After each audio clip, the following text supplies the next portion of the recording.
We go back to the time when Rupert Murdoch first bought into British media, which goes back to 1968, when he bought the News of the World, The Sun in 1969, and from that, well, obviously he had a smaller acorn at the time in Australia, but from the small acorn that was a News of the World and a declining Sun, he transformed that into a multi-million pound financial success, and that enabled him to expand into the United States and to become what is, I think, the head of a media giant, a media behemoth. Do you think that Disney will get the right to take over Rupert Murdoch's 21st Century Fox? No, I don't, because I've seen some of the submissions to the CMA, and I've seen some of the confidential ones. The CMA is as you probably know, is the Mergers the Competition Authority. and Markets Authority. But there's two reasons, I think, why Rupert Murdoch shouldn't get the next 61% of Sky and Sky News. One's a positive one. Sky News is good as it is. I watch Sky News, and it breaks exclusive stories, which is unusual now. So they're doing okay without Rupert Murdoch owning everything. The second point is a negative reason. There's lots of parts of Rupert Murdoch's empire, which is organised crime, full stop.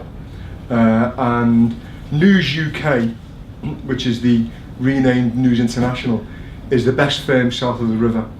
If the Richardson gang were still in South London, they'd be competing with News UK for who's going to take over the graft. Because anyone who's been following the case in the High Court will know that phone hacking has gone, it's spread from the News of the World into the Sun. Isn't it not the case that Sky News, as Graham has pointed out, is not like Fox News, has been, hate to use the word impartial or neutral or whatever, but most news organisations believe Sky News has been a great addition to our broadcasting landscape. The BBC admit that. So why should you be so worried if Rupert Murdoch got total control? A few years ago, Rupert Murdoch was on the record saying that he wanted Sky News to be more like Fox News. And there's actually a fairly good commercial argument for why that should be the case. Fox News is the most profitable division of the 21st Century Fox empire that he had. It makes millions in profits. And it's because it's completely divorced from the truth. And the insight that they had when they launched Fox News was that there's a huge audience of conservative viewers who have tuned out from the so-called liberal, left-biased media. And so that kind of news is extremely profitable. Yes, but that's why we don't want Sky News to be in total control. Mark, so we've two people on my left who seem not too keen on Rupert Murdoch taking over full control of Sky. What do you think? Well, I'm not sure whether it's a question of whether it should happen. I think everybody here is probably hoping it doesn't happen, but a question of whether it will happen. And some are relaxed about it. Some might be relaxed. I don't think anyone is very pro, campaigning, putting big ears and saying, "Come on, Disney," and "Come on, we want Fox here." I don't think this is. I don't think this is going to happen by choice. But I also don't think that politically, this country at the moment is ready to take on something so controversial. Say in 10 years' time, if we look back, we'll think that the hacking crisis, the creation of the Leveson inquiry, really spelt the end of Rupert Murdoch's power. That really his power, as the last election showed, when he wanted anything but the kind of government we've got, that his power is basically over. Well, yeah, that is true, and I know there's some journalists, and certainly they're a lot less cocky now than they were a decade ago because of the phone hacking scandal.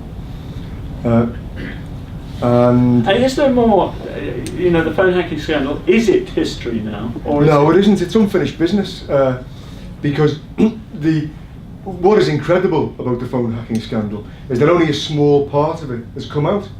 You see, what I can't quite get, I think these problems that people are raising now come at a time when Rupert Murdoch is a kind of busted flush. Is he not? I don't think he's a busted flush in the US for sure. We don't care about the US. Yeah, we don't care about the US, but he does have access to the world's most powerful man at the moment. So, in terms of if he's looking at his life and thinking, he doesn't have any contact in North Korea at all. Never mind Murdoch. Is it right that one organisation should be able to acquire this kind of power?